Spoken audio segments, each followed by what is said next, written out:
10 और 11 मई को इस मदरसे के अंदर 100 साल मुकम्मल होने के बाद, 108 साल इस मदरसे पर गुजर चुका। इसके मुकम्मल होने के बाद ये कि 2 रोज़ा 8वां इजलास आम होने जा रहा है। उसमें इल्मी सेमिनार भी है, जिस इल्मी सेमिनार में इस वक्त का एक अहम मौजू जो हमारे मुआशरे और समाज के अंदर बिगाड़ पैदा हो गया, उस सिलसिले में उस पर मुआशरती बिगाड़ असबाब व इलाज के उन्वान से एक मरकज़ी उन्वान है। और फिर उस मरकज़ी उन्वान के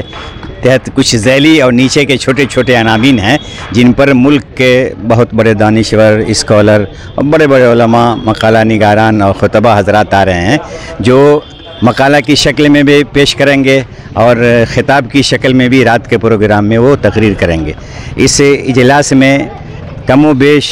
6 नशस्त होगी, जिसमें पहला प्रोग्राम सेमिनार का होगा,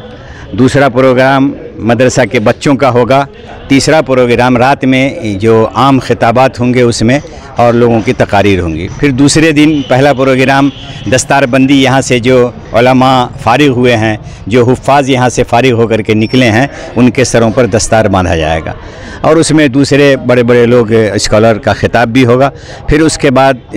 5वां प्रोग्राम जो होगा असर से मगरिब तक, उसमें हमारे यहाँ के जो कदीम फारिगीन हैं, जो यहाँ से फारिग होकर के मुल्क और मुल्क से बाहर मुख्तलिफ़ जगहों पर अपना काम कर रहे हैं, दावत का, इशात का और दूसरे तमाम मैदान में काम कर रहे हैं, उन लोगों का एक अपना ख़ास प्रोग्राम होगा, जो यहाँ के अपनाए ओल्ड बॉयज़ जो हैं यहाँ के, वो लोग अपना प्रोग्राम पेश करेंगे। फिर उसके बाद ये है कि अब ज़ाहिर बात है, ये इतना बड़ा प्रोग्राम हो रहा है, रात दिन हम लोग उसकी तैयारी में लगे हुए हैं और मुआशरे के अंदर आज इसकी ज़रूरत भी है, चूँकि आज ये मुआशरे के अंदर ये जो हालात हैं हमारे यहाँ, उन्हीं चीज़ों पर रोशनी डाली जाएगी। इसलिए हम तो गुजारिश यही करेंगे लोगों से कि ज़्यादा से ज़्यादा तादाद में इस प्रोग्राम में शरीक हों और इसमें शरीक होकर अपने सबूत को, अपने वजूद को यकीनी बनाकर इस